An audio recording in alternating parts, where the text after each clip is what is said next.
Okay, we are live. So, hello everyone that's watching, and welcome to our live period panel, which is part of our Plastics-Free Periods campaign by City to Sea. I'm Jazz, and I'm the campaigns coordinator with City to Sea, and I'm going to be posing your questions from the public to our expert panelists. So if we can kick off with our panelists each introducing themselves, so giving their name and your background and what you do, that'd be great. So if we can start with Nat. Hi, yes, I'm Natalie Fee. I'm the founder of City to Sea. We have been running campaigns to stop plastic pollution at source since about 2015. And I am talking to you from home this evening. I'm really excited to be having this conversation about reusable menstrual products and about the environmental impact of our periods in general. Plastic-free periods is one of the campaigns that we've been running for about a year. So yeah, looking forward to this evening, the next hour, and getting your questions. Hi, I'm Helen Lynn, the health advisor at the Women's Environmental Network, and WEN has been campaigning on issues to do with menstruation since 1989, when we published a book called The Sanitary Protection Scandal. Hi, I'm Sophie, and I'm a writer and a surfer, kind of based between London and Ireland. I'm out in Ireland at the moment. And yeah, I guess I'm here. I do a series of blogs called The Overly Honest Product Reviews, where I reviewed menstrual cups and period pants. So. Hi, I'm Celia. I'm the founder of Hey Girls, which is a buy one, give one period products social enterprise. So we only launched in January of this year, and we sell bamboo and cornstarch pads, organic cotton tampon, menstrual cups, and reusable pads. And we're based just about an hour outside of Edinburgh in Scotland. And hi, I'm Alexandra Pope, and I'm co-director of Red School.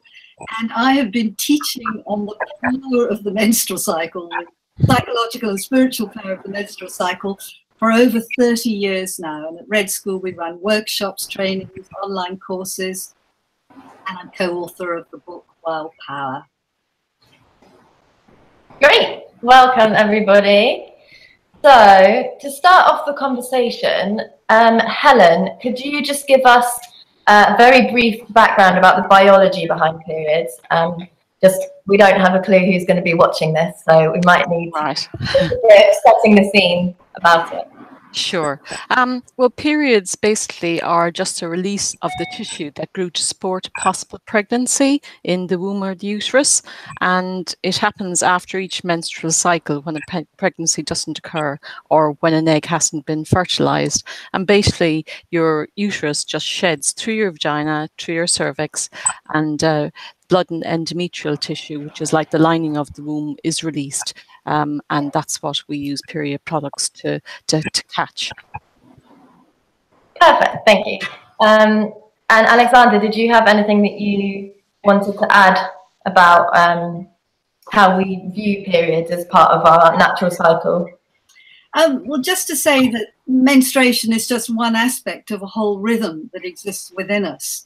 And like any cycle, the menstrual cycle is this wonderful rhythm of activity and rest. So we've got a sort of biological process going on, but then we've got an emotional and an energetic process going on. So we'll have a pattern of mood and energy throughout the menstrual month. And we talk about it as the inner ecology of women in the menstrual cycle. When women become conscious of their menstrual cycles, it's like they start to restore their inner ecology and find greater balance and so on. Yeah, great. It's really awesome to have your kind of angle on this whole issue here. So thank you for joining us. Oh, I'm so happy to. Okay, so we're going to start off by talking a bit about why we started our plastic-free periods campaign. So we're going to begin with talking about conventional disposable products. So Natalie, if you could give us a bit of a background on conventional disposable products and kind of regard to how they affect the environment. And then we'll go around and talk about how they affect lots of different aspects of life and society. Sure, thank you. So, well, I first really became aware of the problem of plastics in our menstrual products when I was through our Switch the Stick campaign. So in 2016, City to Sea ran a campaign called Switch the Stick, in which we were asking retailers to stop making cotton buds out of plastic and make them out of paper instead, because I was noticing on beach cleans that there were hundreds of these little plastic cotton buds along riverbanks and on beaches. And if you go along any beach pretty much in the UK, you'll find cotton bud sticks on the beaches.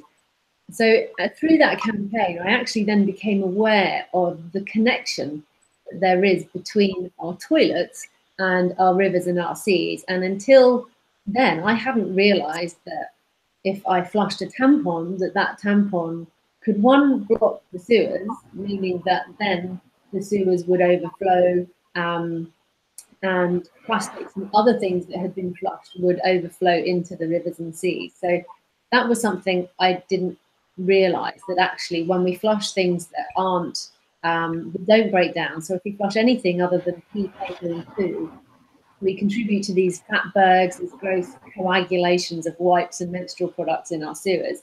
That backs up and means that the sewers have to overflow. So then you start seeing larger items of plastic, like plastic applicators, pads, and panty liners getting straight out into our rivers and seas. Usually, they, you know, if the sewers were clear, they would go straight through to the sewage, the water treatment plant. But because of this backlog, we've got these really old Victorian sewer systems for the most part around the UK. They weren't designed to carry waste. They were designed to carry poo and pee and some water and maybe a bit of toilet tissue. Well, we didn't even have toilet tissue. So we've really kind of got this problem. The more products that we've had, the more blocked our sewers have become. So in the UK, we're looking at around 8.5% of plastics found on our beaches are coming directly from our toilets.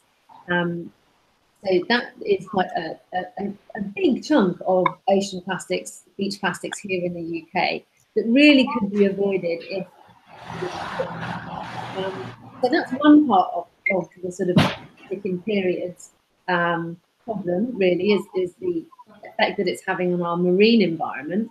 And then the other thing is, if it does get to our sewage system, then it's still got to go to landfill or it's being incinerated. And I've been to these places and seen literally mountains of period products, pads and panty liners and applicators, as well as all the wipes. So there's a twofold issue, really. So we decided, after doing Switch the Stick, to do more campaigning around raising awareness about plastic in our period products. So the average menstrual pad has the same amount of plastic in it as 4 carrier bags.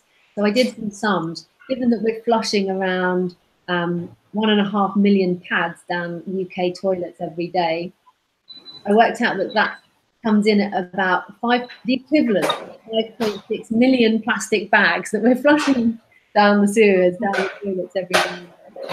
So that's really why we wanted to develop the conversation around plastic-free periods and also look at reusables as an option and as a way to have zero waste periods. Sophie, do you have anything to add? I know you spend a hell of a lot of time in the water yourself. I guess you've come across period products countless times.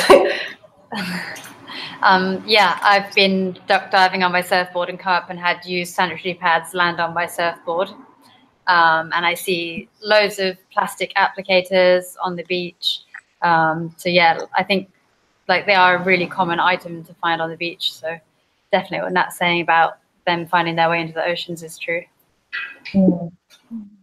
Okay.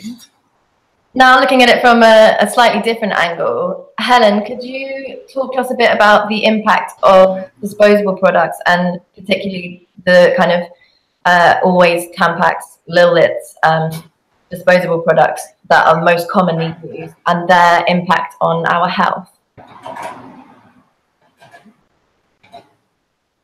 issues around this, and you talk of pads which are made mainly of wood pulp, and they're actually bleached white using various different processes which release chemicals like chlorine, like dioxin into the environment, and traces of these chemicals have been found in the pads as well, even today. And it's very hard to know what kind of process the manufacturers use, because they're not very transparent about it. And chemicals like dioxins, even found in very, very small amounts in the pads, it can be very detrimental to our health because it bioaccumulates in our body and in our fat tissue. The strange thing about it is, even though the pads are white, they're not actually classified as medical devices, so they're not actually sterile. So all these processes to make them white and all the individual wrappers really are just a very wasteful and toxic illusion. When you look at tampons, they can be a mixture of cotton and rayon, or they can be made of cotton or rayon, or a mixture of both. And obviously there's huge issues with cotton itself. That's non-organically grown cotton. It uses up to 7% of farming pesticides and 16% of insecticides, which are, again, very bad for our health and the health of the environment and wildlife every year. But also they can poison up to 77 million cotton workers. So you'd be looking at the options of organic cotton as a better material to make tampons with. And the issue is that the companies aren't very transparent about what's used in the processes or what's used as ingredients in these pads on tampons. And the only way we know, the only way the Women's Environmental Network found out, was through tests conducted by other NGOs and consumer groups. And the issue about using these pads or tampons in or around our vaginas, our vagina is very absorbent. We wouldn't normally think it, but you can actually deliver drugs through the vagina. It's that absorbent. So even very, very small amounts of these chemicals, which are highly toxic in the vagina, can impact on our health. And the thing about these chemicals is they can affect our endocrine system. They're linked to cancer, reproductive disorders, allergy, things like endometriosis. So again, even though very small amounts, they can affect our health cumulatively. Then the last issue, or the other issue, is the issue of the plastic, which can end up on the beaches and the waterways and break down into smaller and smaller pieces. These small pieces of microplastics are eaten by shrimp. Shrimp are eaten by fish.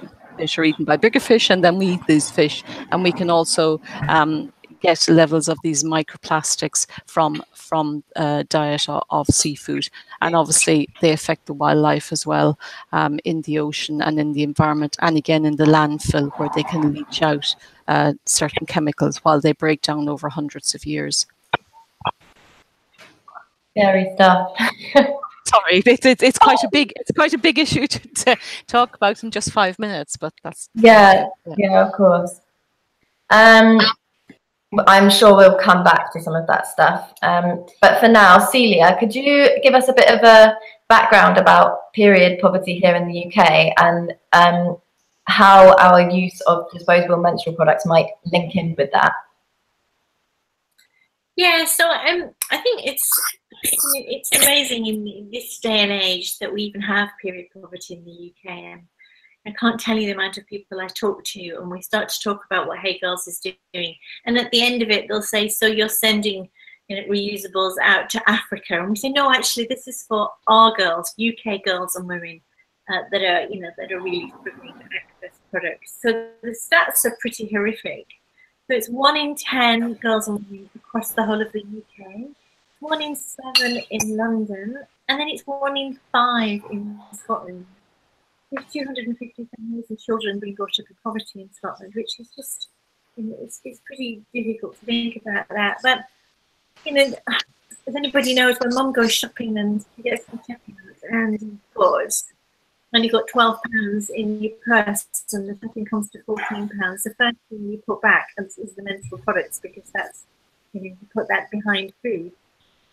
So talking with women about is a reusable product an option for them? I've been really positive about the number of them, and have said yes, they need to give it a go. But even women who are home accessing services are still really up for using a reusable or a cup. We've also had great success with the universities. So a lot of our Scottish universities, in terms of we supply all products to them if that's what they want, but the number that are prioritising or putting a heavier weighting on reusables than they are on tampons and disposable pads is also particularly encouraging. And we offer all schools across Scotland a mixture of products, so that primary and secondary schools, that all kids in education now have access to products, and reusables are just part of that offer. So I think that's pretty amazing. I think that no matter what your background, you can access a menstrual cup if you want one. Yeah, that was really amazing news when we heard that the Scottish Government were going to be giving menstrual products to students, and it's awesome that you guys are involved and that we get to have you on the panel. Again, we'll probably come back to that a bit later.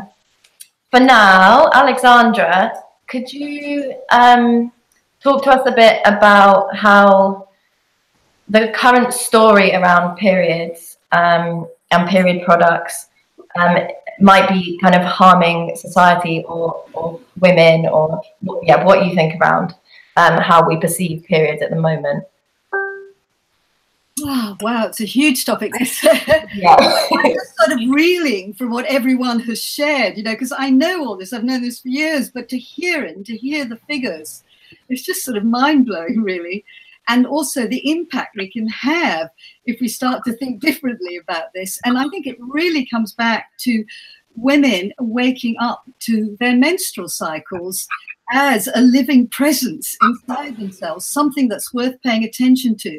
So the message at the moment, generally speaking, that women are given is that, you know, you can just override your periods. And in fact, that it's okay to shut it down, you know, with hormonal contraception. Now, it's important for us to have reliable contraception, and that's another conversation. But this idea we can just shut down our cycles or ignore our cycles, and that there's no consequence to that, is just insane. It's an integral part of our whole well-being. So, you know, you talk about the harm to society. Well, firstly, it's the harm that's happening to women when they're not when this cycle is not being validated, the harm to their health, their physical health, because the menstrual cycle is the stress-sensitive system in women. So when you're in touch with your cycle, you're actually you're in touch with yourself and monitoring yourself. And it's also a barometer on the environment. So Helen spoke about all these toxins affecting our endocrine system. So it's like the menstrual cycle is the canary for our society, if you like, the canary in the mine shaft, alerting us. So all these huge menstrual problems, issues with fertility today are in some measure, not entirely, but in some measure connected with environmental pollution. So our bodies are telling us something about what's happening environmentally. So there's that very practical level, but also there's another more subtle level, which is that the menstrual cycle, I talked about this inner ecology. It's like we have the seasons built into our bodies. You know, menstruation is like your winter, and the pre-ovulatory times you're like your spring, the ovulation's like your summer, and the premenstrual times like your inner autumn. And when you start to become aware of your cycle, really in touch with it, and you're flowing with it, you start to really embed yourself in the concept of cyclical living. And this connects you with the environment. I mean, just, you know, you start to think in terms of the fact that we live in all sorts of cycles and the importance of honoring cycles. Because ultimately, at the moment, we have this kind of culture which says you've got to be permanently on, going, doing, consume, growth, consume. And we all know what that is doing to the earth. So I have this sort of secret dream that women everywhere just start reclaiming their menstrual cycles and utterly claim the different energies they have in the different times of the month, and claim menstruation as a time to just chill and rest, and that we start to affect everybody with this kind of energy, because all of us need, I mean, this is just so fundamental. It's like the day-night rhythm. So in ignoring our cycles, you know, we're sort of just shutting ourselves off from our own nature, and they're from nature itself. And then coming to disposables, you know, it's so, disposables are all about not paying attention, you know, like you can ignore your cycle and pretend it's not happening.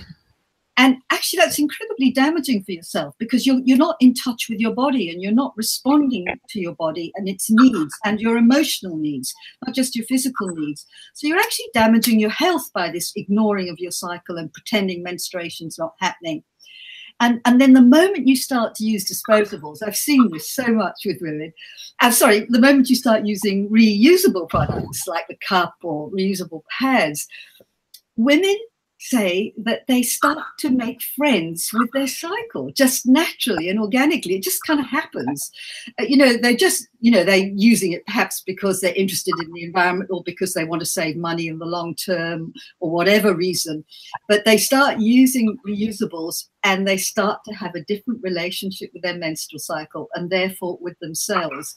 So there's a benefit for the environment when women start using reusables, and there's a benefit for their overall health for all the practical reasons, of course, that Helen has outlined in terms of our physical health, but also in terms of a kind of acceptance of their cycle and engagement with it. And there's just something more sort of relational, wholesome, embodied really about it. It's embodying using the reusables.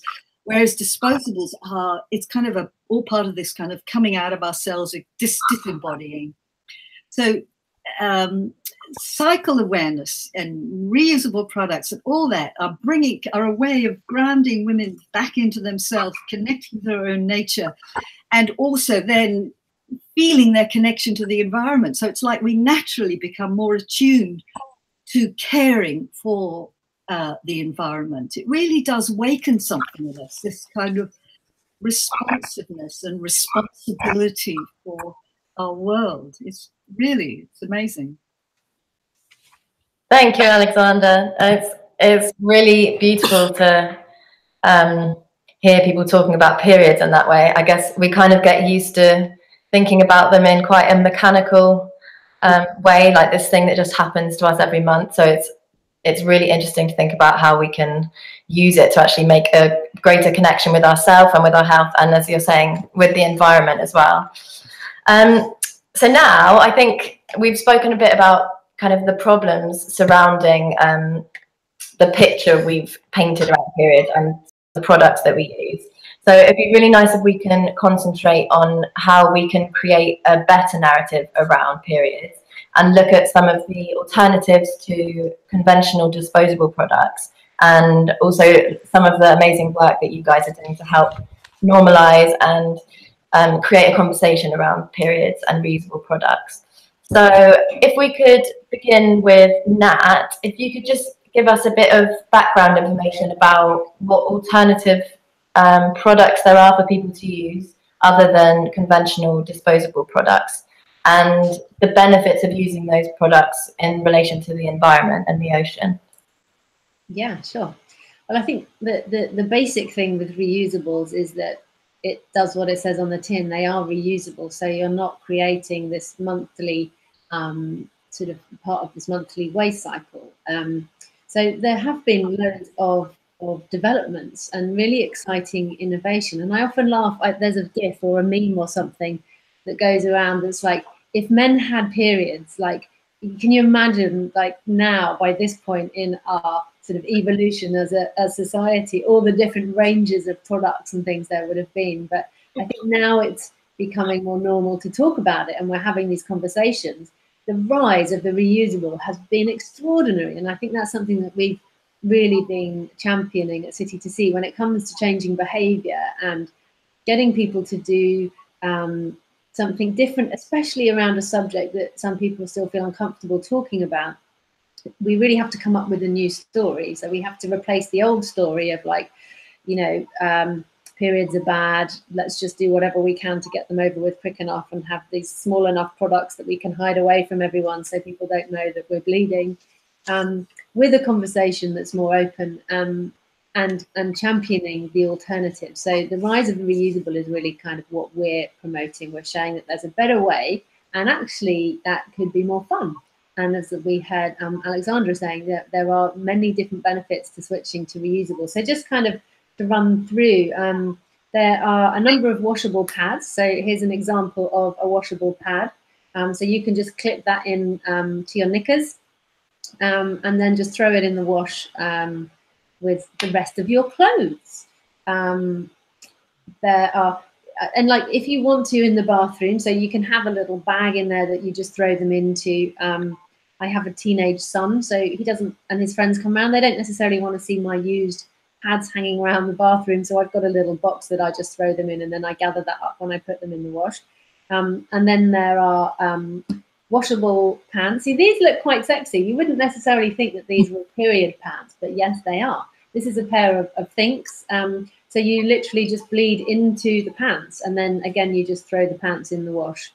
And then there's also menstrual cups, but I'm not going to show you mine right now because I can't find it. So there's 3, and then so the menstrual cups, and I'm sure everyone else will talk about the different their experiences of using the different reusable options. But there's also been a Kickstarter recently for a reusable tampon applicator, because I think some people do like reusable disposables. Some people want to carry on using organic disposables, but not flushing them down the loo. So I think the reusable applicator is a really interesting new innovation that's come out onto the market. Thank you, Nat.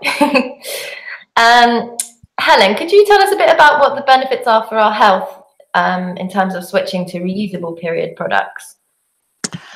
Well, a sec, I might have.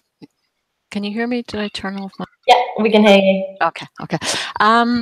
Well, obviously, less exposure to chemical residues. You will, if you Google kind of things like allergies to certain period products, you'll see lots of complaints from women, girls, and people who menstruate about allergic reactions to mainstream period products.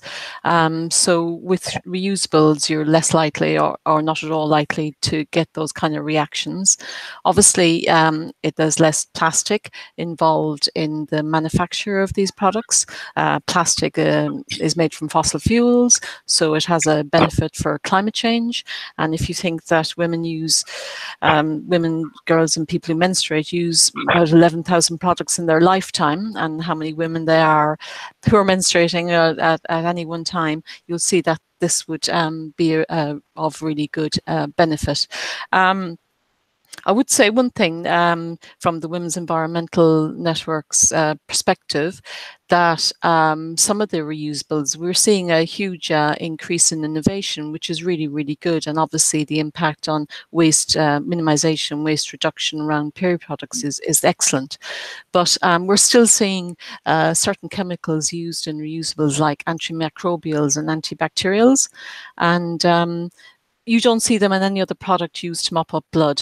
And they're not used in any equivalent product for men either. So we're still coming back to the same issue around the perception of periods as having a smell, or the blood has been somehow other. And we need to move away from this, especially given all the advantages of the reusables. So people should be still asking questions about the reusables they choose to use, and making sure that they're as safe as they can be for use. Perfect. Thank you, Helen. Just pausing for one moment.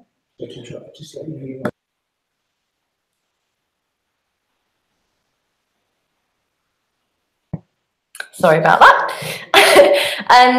Thank you, Helen. Celia, could you tell us a little bit how reusables might link to working against period poverty in the UK? Yeah, so I might just wave a cup at you in case you want to see one. Oh, we can't hear you, Celia. Can you hear me now? You got me now? No? Don't got me? No. Mute. Maybe try muting and unmuting yourself.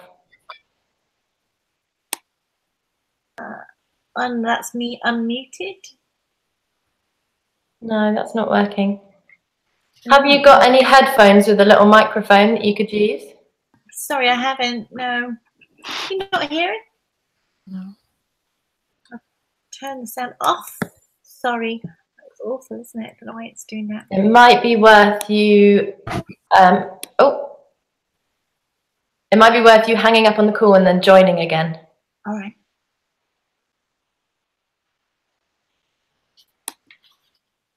Okay, so we might come back to that one. Alexandra, do you have any insights or opinions about how switching to reusables might be better in terms of the way that we connect with our periods? Well, yes, I spoke about that a little bit earlier, but it does seem to automatically, with women, it's like they have to take responsibility for the blood. You know, you have to wash your pads, you have to, you know, wash your menstrual cup. You can't just sort of, you know, slightly screwing up your face, putting this disposable in the bin and just ignore it. You've got to take responsibility for it, and that sort of just brings a new level of awareness, I think, and care for yourself and also for the planet. And actually, one thing that I do know that women love to do is to actually soak the pads before washing them, and using that soaking water to feed their plants, or equally to use the blood from their menstrual cup to give to their plants. And that's just a lovely ritual again of connecting with the earth. It's very rather beautiful. And I just want to say, you know, once I started using pads, because this was way back 20 years, 25 years ago or more, I actually had a small business selling cloth pads. And I just never, ever used a disposable again. I use that and a sponge sometimes. And it just was, it never crossed my mind. And partly also because I myself got irritation from using disposables. But you just get really, they're so easy to use. You just get really smart about how to use them. I mean, it's really handy to have disposables in an emergency. And for, you know, but mind you, I've done long haul flights, I've traveled, and I've always managed, because I think once you get into it, it just, you can't come back almost. It just feels good. They feel really good. And they're so cool today. They're so stylish. They're so well designed. There's so many different types to choose from. I mean, they've really come so far. It's just amazing. Yeah, I know. Once you cross that line, you know, mostly you don't want to come back. I totally agree. I don't know anybody that switched to reusables and then changed their mind and gone back to disposables. Celia, we're going to come back to you in a minute. We've just had a question come in, which Alexandra, you might be able to answer, or maybe Helen. Kayla has said, my friend refuses to wear a cup or a pad because she's afraid of blood. So she'll use a tampon and wrap it into a tissue immediately once she's removed it and then throw it in the bin.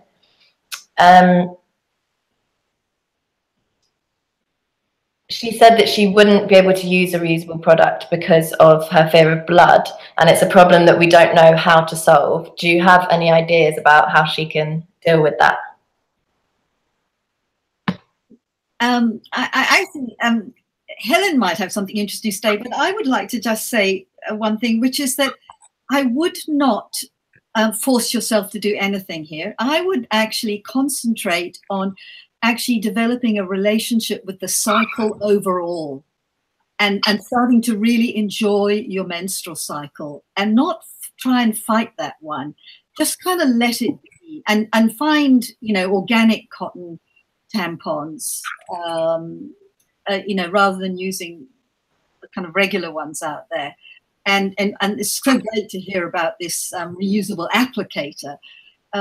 So the main thing is not to give yourself a hard time, and to really just build a relationship with your cycle, and build a relationship with menstruation itself, the experience you have in yourself when you're menstruating. and the needs you have and your tendencies, and allowing for all that.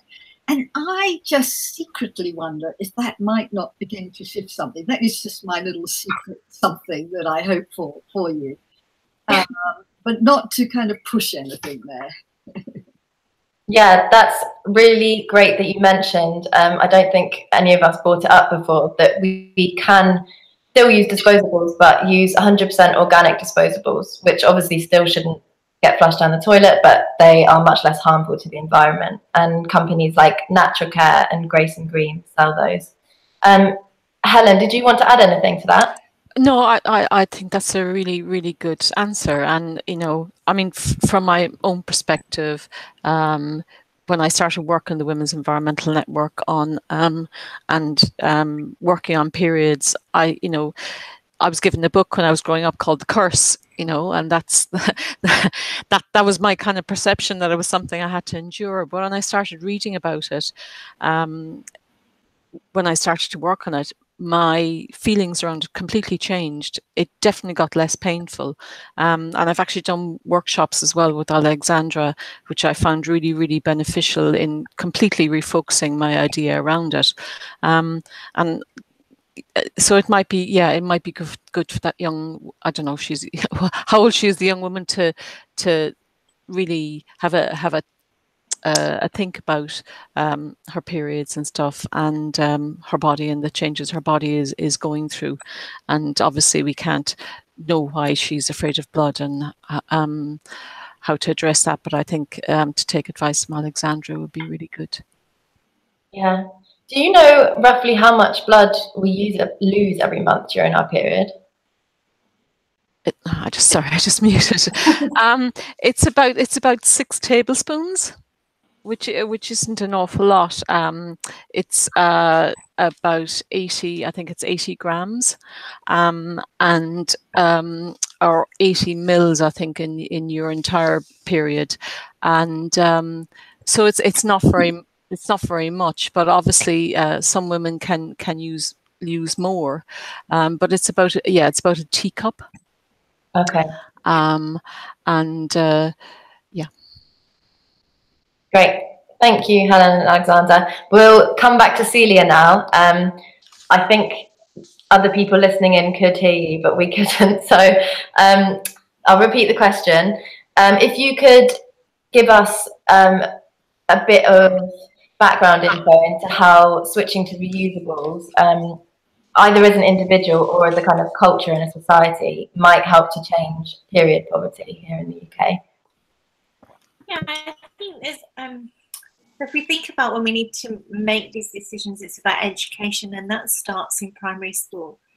So we need to, as Alexandra was saying, we need to have a very positive conversation about what our periods are, and start talking to girls about menstruation and making sure they've got the facts. So I spoke to a girl at school a couple of weeks ago who said to me, I'm so glad I've got my period out of the way. It was so awful, but I'm just glad it's done. And she thought she just had the one. That was it. You just had one period. Oh. So, and it's not uncommon that girls have no education about what their period's about, what menstruation means. And I think if you play that right through, and today is National Menopause Day, which, you know, but there are so many women going into their menopause that have no idea what's happening to their bodies. So we find the information out from our friends. So if your friends in the classroom are telling you, well, when your period starts, you need to use a pearl applicator because that's what the Kardashians are using, you actually believe them, and that's the only thing that you want. So this messaging needs to start really young, saying these are all the products. They're not scary. Let's play with them. Let's touch them. Let's cut them up. Let's put them, you know, cover them in tomato ketchup or whatever. Let's just have a little feel of things and open up that conversation. And then girls can make their own decisions about what products to use. And you know, there are so many incredibly cute reusable pads out there. So ours look like ladybirds. You know, they're red and black spotty, but there are so many cute things that you can wear in your pants if you don't want to wear a white disposable. But you don't know about those unless we have those conversations. we know that girls who are in poverty are given the cheapest of brands, and as everyone has said, those cheap brands are very scratchy and itchy, and certainly not good for the environment, and definitely not good for girls. You put them near the hairdryer, they just go up in flames. It's quite horrific, really. So just, you know, more conversations about what you can use, and actually, you know, you can, your reusable becomes part of your accessories. It's part of what you do. It's in your drawer. You know how to use it. So I think just having those conversations about how you can always have product because it's a reusable. It's always there. You're not going to run out. You don't have to go shopping. And if you haven't any money, well, then the reusable is something that's just there for you. But we must bear in mind that sometimes families can't manage to wash things. I think we've got to be a little bit careful about, you know, putting another issue onto a family that's in crisis. So we say, okay, well, maybe use some disposables now, but when things are at home, then start to think about using the reusable. So again, it's about conversation, really. Do you know, Celia, how much money you can save by switching to reusables? I don't, because it's pretty difficult when you can buy a packet of pads for 25p. You know, I don't know how you calculate it out, but it's, you know, it's. Some people say their periods cost them £5 a month. Some people say they cost them £30 a month. But if you're buying a cup, I know ours are £9.95, and that buys one for a girl in need as well. But you can pay, if you pay £20 for one, that's you done for anywhere between 5 to 10 years. So it's pretty easy to see the cost savings if you think about that. Yeah, so Helen's just written that over a lifetime, on average, you can save up to £19,000 by switching from disposable products to reusable products, or 94% of what you would have spent on disposables over your lifetime. Obviously, that completely varies depending on what products you were using beforehand and what products you switched to, but it's still a huge saving. And I think there's a big misconception around that because of the initial cost of the reusables being higher than a box of tampons or a box of pads. But it's really important, I think, that information's out there. Sophie, as a pro reusable user, do you want to tell us a bit about your experience using a menstrual cup and period pants? Yeah, so I think, can you hear me okay? Yeah, we've got you.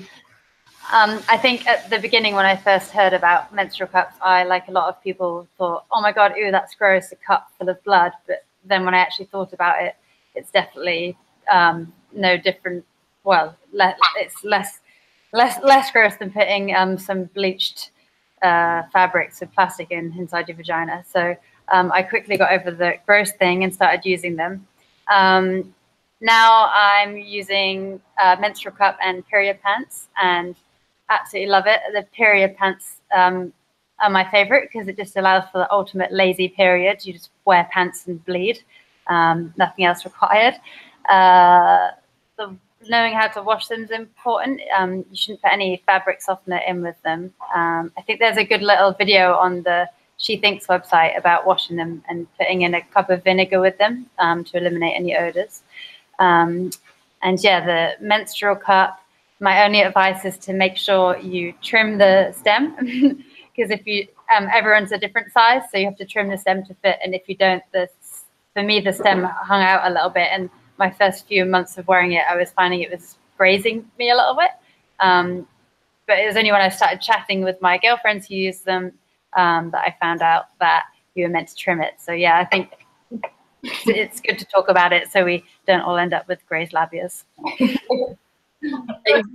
Obviously massively sporty. Is there anything that any of those reusable products that you would recommend in particular for swimming or surfing or for particular sports?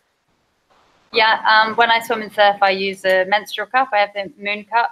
And if I'm running, I do like a 5K run. I do the park runs every weekend. And when I'm running, I use the period pants because if you don't have your Moon Cup or your menstrual cup inserted properly, it can be a bit uncomfortable. So I normally stick to the pants when running. And I saw She Thinks have just started doing a pair of shorts, like sports training shorts as well, that like menstrual shorts. So if you're doing sport, you can bleed straight into your shorts. Yes. Have you got, this is a really common question that I've come across with my friends and with people that have been commenting on our City to Sea videos and things. Have you got any tips about how you put a moon cup in, and also how you deal with washing it and taking care of it when you're out, say like camping or at a festival or just out in public? Is that coming to me? Yeah. Yeah, the first thing is the menstrual cups. You can leave them in a lot longer than like a traditional tampon. So I think you can safely leave them in for up to 24 hours or maybe even more. So if you're somewhere in like a public bathroom where the sink isn't in the same cubicle, or if you're at a festival for the day, you can actually just leave it in all day and you don't have to worry about changing it. And they do hold a fair amount of blood, so I've never filled mine up and leaked. The first day of my cycle is quite heavy, so I do have some confidence in that. The inserting it and taking it out is quite a skill that you get used to, and after a bit of Googling I worked out. But to start with, when I first started using mine, I just slathered it in coconut oil, and it went in a lot easier, and I did that for the first few months, and now I don't need to use that. And the same to taking it out is quite a delicate process, so that you don't accidentally catapult blood everywhere and have a massacre on your toilet. But after the first couple of cycles, it's definitely easy. And yeah, the period pants, I just give them a rinse. So I normally actually would just take them in the shower with me after I've worn them, give them a rinse, and then throw them in the washing machine without any fabric softener. Awesome. Touching on leaving, like how long you can leave products in for, Helen, could you just tell us a little bit about toxic shock syndrome and that kind of effect with tampons versus menstrual cups versus period pants, the kind of difference between those in terms of whether you can get toxic shock syndrome or not? Okay. Well, you can only get toxic shock from internally worn period products. So things like tampons. It's a very rare but sometimes fatal disease. And it happens when the body reacts to toxins produced by common bacteria that actually we all have, and they live very happily in our skin, in our noses, in our respiratory system. But then certain circumstances created by a tampon, say, can cause an overgrowth. They're not associated with 100% cotton tampons, organic cotton tampons, but they are associated with tampons that are mixed with rayon. No cases of TSS or menstrual TSS have been linked with the menstrual cup. However, it's still possible. So the advice is that you opt for silicone cups, that you follow the manufacturer's advice, and you regularly clean them, fairly vigorously, because films kind of form on them. You replace any worn ones. You don't get any prizes for keeping it for 20 years. Get yourself a new one. If you use tampons, opt for the 100% organic cotton and change them regularly. And actually at night, use a reusable pad or a menstrual pad or pants instead. And, sorry, the last thing on TSS. If you do get any of the symptoms of TSS, or you do feel unwell while you're using tampons, do go to the doctor straight away. Don't wait, because the longer you wait, the worse the outcome. So, and women are still, getting menstrual TSS, and unfortunately, a young woman did die fairly recently from it as well. So it's still a concern. I've got another question for you that's come in the comments.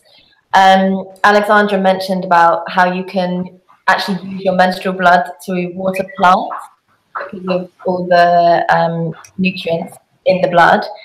Someone's commented saying that their friend thought it was a bad idea blood to water your plants because there are toxins in the menstrual blood. Is that correct?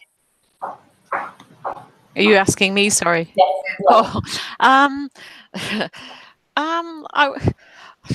I mean, if they're, you know, we're all exposed to toxic chemicals all the time. So there may be small levels from our diet and from breathing in toxic chemicals. But our blood is not toxic, and the balance of nutrients in the blood would probably far outweigh any toxins that might be in it. So yeah, wash your plants away with it, you know. I mean, it can't contain any more than water from the tap sometimes, or, you know, the plastic water bottle. So yeah, I would just say wash away. Okay. I hope that's helpful, Elizabetta.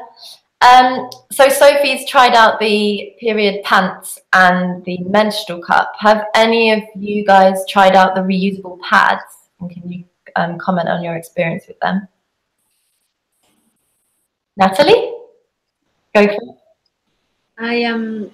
I probably use the washable pads the most because I have a really light cycle. So I think for me, and just because I've been too busy to order myself more period pants because they are amazing, and I do use the pair I've got a lot. But you need more than one pair for a pair of period pants. So I think the only thing with menstrual pads is they do vary. Some flap around a bit, and I've heard that reported back a few times. Some feel a bit large, a bit clumpy, sort of in your pants, especially if you're a skinny jean wearer. But I think they're super convenient and ultimately kind of infinitely reusable. So I recommend them. But I think for active people, then probably if you're happy using external products, then period pants are probably a better option. As Sophie said, the ultimate in lazy periods. Can I just say as well, I just want to say, just as a bit of a disclaimer, that in terms of using menstrual cups, I think just always read the label, because I think they recommend that you don't keep them in for more than 8 hours at a time. So if you are looking to try a menstrual cup, which of course we recommend, then just make sure you read the label and just check out how long you're supposed to leave it in for. I think it's around 8 hours is the sort of maximum in terms of guidelines. Yeah, exactly. I also use reusable pads alongside a menstrual cup, and we recently did a video with 4 women trialing different reusable products, and one of them used reusable pads alongside the cup, and we found out that a lot of people do that as a kind of a backup to any leaks from the cup, and I find it works really well. So if anybody can't afford the period pants initially, I think reusable pads are a really good thing to try out. Do any of you guys want to share any experiences that you've had with reusables other than Sophie and Nat? I'd love just to do a little shout out actually for the Shambhala festival, talking about festivals and washing your menstrual cups. This year I was, they had one of the tents there was the Red Sea Travel Agency, which was the Red Tent. And they had some toilets out the back that were specially for menstruating women. And this was the first time the festival had done this. It was an experiment. And they're hoping the women I can't remember the names of the women. Oh, they'll be so cross with me for not remembering their names. It was a wonderful thing they did. And they're hoping that this can become a regular feature at festivals. And the women were so grateful to have this private place to come to wash their menstrual cups out. And also there was a sort of private space at the back of the tent to chill for those that were menstruating, or they needed a hot, there was a kettle to make hot water for hot water bottles. It was just so great. It was fabulous. I would love to see festivals across the land. That's amazing. Really amazing, having red tents, special safe zones for women who are menstruating, feeling tender and just wanting to lie and needing a hot water bottle, and a special toilet right there that's just for them. Well, hopefully now one festival's done it, the others will start feeling like they ought to do it as well. Exactly. Well, congratulations to Shambhala. Yeah. So we need to start wrapping up now, guys. Nat, did you want to just talk to us a little bit about how you think activism can play a role in tackling taboo subjects like periods, and also about the response that we've had to the plastic-free periods campaign, and if you've seen any kind of changes in the way that people are viewing reusables, or things about like sales of reusables versus disposables. Yeah, I think the fact that I think it was in a BBC report last week, I think that the number of Google searches for the term menstrual cup has risen 300% in the last few years, and I love that. I love the fact that we are, all of us, by having these conversations, normalizing reusables and creating that wave of change just through sharing content on social media. So I think, like, in terms of what we've achieved at City to See and other organizations that are working in this space, is really about showing that we can own the space, we can reclaim our menstrual cycle, and especially around sort of our environmental impact, and share the good news. And I think that's really the thing, is like focus, rather than keep telling the story of how much plastic we're flushing, is actually tell the story of how many people are switching to reusables. And that, I think, is our power that we have as influencers, as Sophie does through her platform so amazingly. And all of us really as change makers, because we are all change makers. If anyone who's got a voice, who's got an email, who's got access to a petition platform, who has got a social media following, even if that's just 10 friends, if you're sharing videos and sharing information, then that is a wonderful way to seed the conversation and to bring about change. So our plastic-free periods video had around 3 million views, and we've got 2 really lovely videos out. So if you have a look at the City to See Facebook page, there's some really nice videos there featuring some of these lovely ladies on plastic-free periods, especially for Environmental Week. So yeah, I think that's it. Great. That's sounds like a very good way to end the call with 1 minute to go. So as Nat mentioned, if you're watching this through YouTube, we've got 2 other videos on YouTube on this topic if you want to learn a little bit more. And we've also got a mega FAQs page on our website, which has just got tens and tens and tens of questions about all the different reusable and organic products that you can switch to if you want to move away from conventional disposable products. Do any of you panelists have anything that you want to add before we close? Helen?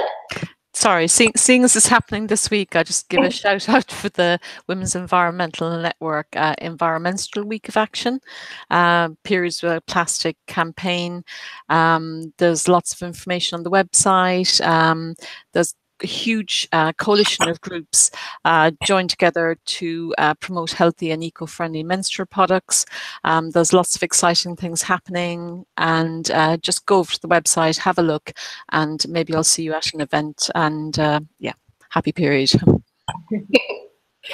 I would also just love to add here that if any woman is just really wanting to get on board with their menstrual cycle and to begin to value and work with it in the way that I've been talking, they can just come to our website, redschool.net, and we've got loads of resources, and they can download a chart to start charting, or of course there's loads of apps to do it as well, but there's loads of resources to get them to get you just working with your cycle and learning about all its amazing powers. Yeah, redschool.net. I might just finish by saying, if you haven't tried a menstrual cup yet, then have a look on the Hey Girls site. As I mentioned, our cups are only $9.95, and that means you buy one for somebody else as well. So it's a buy one, give one, and then medical grade silicone, plastic free. So have a go. Beautiful. Amazing. Sophie, did you want to let people know how they can keep up to date with your overly honest reviews? Yeah, so my Instagram and Twitter are at Sophie Hellier, HELLYER, and my website sophiehellier.com. And in my journal there, if you're interested in finding out more details on using the period pants and menstrual cups, down on my journal, there's a post all about them. Amazing. I will also, in the comments, I'll put a link to everyone's name and then their website, or a way that people can find out more about your work. So all of you lovely ladies, thank you so much for joining us for the period panel, and same to everybody watching. I hope that was really helpful for you. And as I said, if you've got any more questions, you can check out the City to See website, or I assume also message these women through the links that I'll put at the end. So I hope you all enjoyed this. You can let us know how you found it afterwards, if you like, by the comments or on Twitter or Facebook or whatever. And a huge thank you to all our panelists. Thank you. I loved it. I loved it.